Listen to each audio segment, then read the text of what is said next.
नमस्ते दोस्तों, मैं हूं डॉक्टर भुवन मोहिनी और आप इन्हें बहुत अच्छी तरीके से जानते हैं। ये हैं आदरणीय अरुण जैमिनी जी और एक साथ है जो फ़ोन में लगा हुआ है पूरे वक्त से।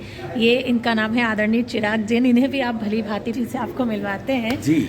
हम पटना के एयरपोर्ट पर बैठे हैं और बहुत अच्छा प्रोग्राम टाइम्स ऑफ इंडिया का करके, सफल प्रोग्राम करके हम हैदराबाद जा रहे हैं। जी। हाँ, NMDC।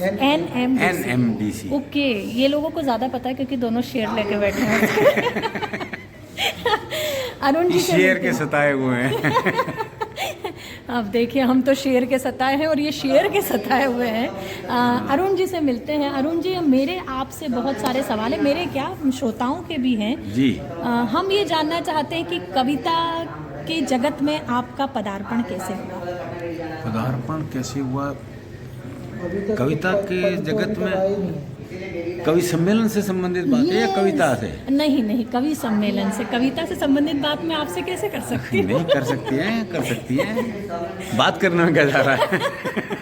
हाँ, यहाँ भी आपको पता चल रहा है ना, अरुण जी से बात करना सच में कितनी अच्छा अनुभव रहता है। इनका ओरा ही पूरा पॉजिटिव ओरा है। अगर ये जो हैं कहीं भी बैठे होते हैं, मुझे नहीं लगता, मैं पिछले 6 वर्षों से अधिक से इन्हें जानती हूँ। हालांकि मेरा बहुत कम सफ़र है ना आपके साथ, लेकिन जितना भी है मैंने कभी इन्हें उदास और इस तरीके से देखा भी नहीं। न ये खुद होते हैं न किसी को करते हैं।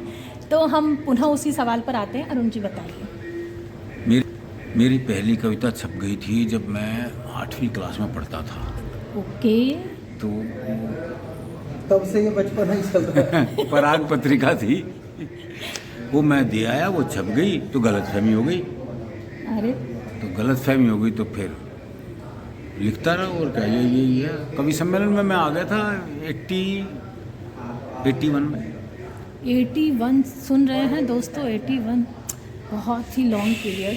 40 साल, 41 साल, 42 साल। अच्छा, बताइए, मतलब इतने वर्ष हो गए, 42 साल आपको हो गए लगभग। कोई एक ऐसा रोचक किस्सा जो सदैव आपको स्मरण में रहता हो, जो आप कभी ना भूलते हो, कवि सम्मेलन से जुड़ा हुआ?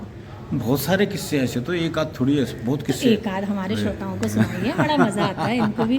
आपका जो फ्लेवर है ना, उससे ये जीवित रहना चाहिए इस वीडियो में भी। अच्छा। एक किस्सा मुझे बहुत बढ़िया याद है। कहीं बड़ौत के आसपास कवि सम्मेलन था और वेद प्रकाश सुमन जी कविता पढ़ रहे थे। वो इनकी एक कविता थी, लाश से बातचीत। कोई दहेज की सताई हुई औरत की हत्या हो जाती है, तो वो नदी में लाश बह रही है। तो कवि उससे बात करता है, उठकर लहरों पर बैठ गई, वो लाश हो गई गतिशील। अब कवि की लाश से बातचीत। तो बातचीत ये सब बोला और उन्होंने पीछे मुड़ के देखा तो मैं और हरिओम पवार जी कुछ बात कर रहे थे। तो उन्होंने कहा, बात मत कीजिए। सामने से एक श्रोता खड़ा हो गया, बोले, तेरी तो लाश 30 साल से बोल रही है, ये बेचारे जिंदा भी ना बोल रहे।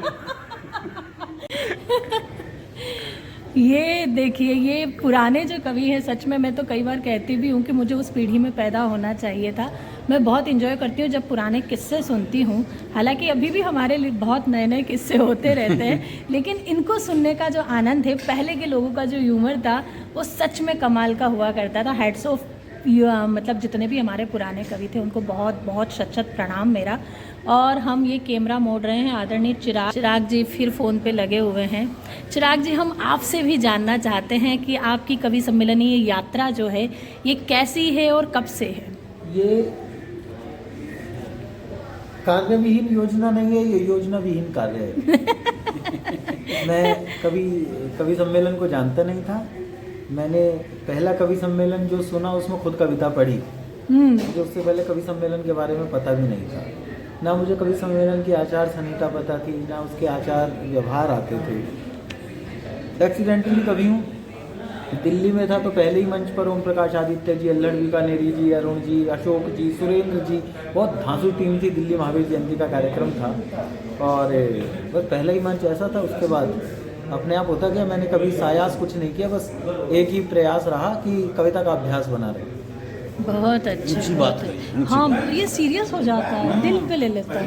बल्कि इसके, हाँ, इसीलिए इसके दिल का ऑपरेशन भी हुआ। इतना दिल पे मत लिया करिए चिराग जी। ऑपरेशन होके मैंने जगह बड़ी करवाई है।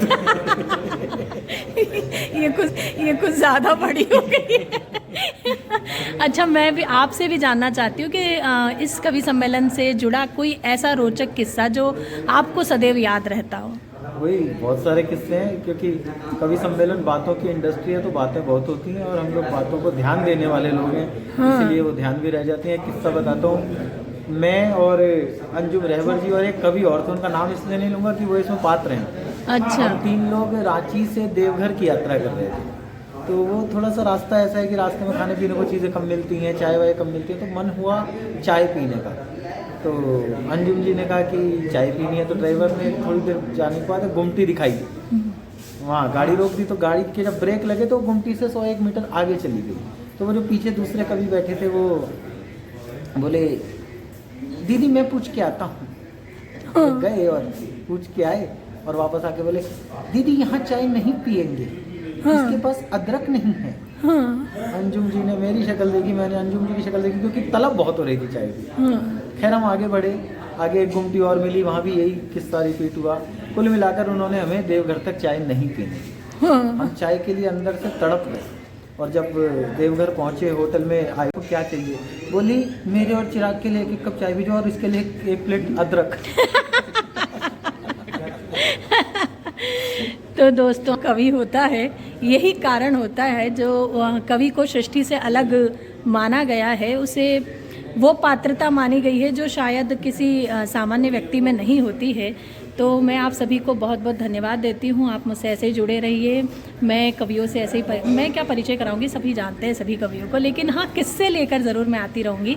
तो अरुण जी, हम बाय कर लें इनसे। Bye, take care. चिराग, नमस्कार।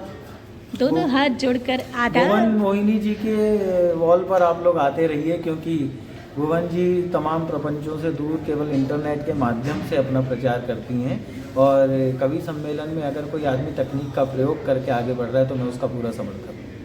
धन्यवाद।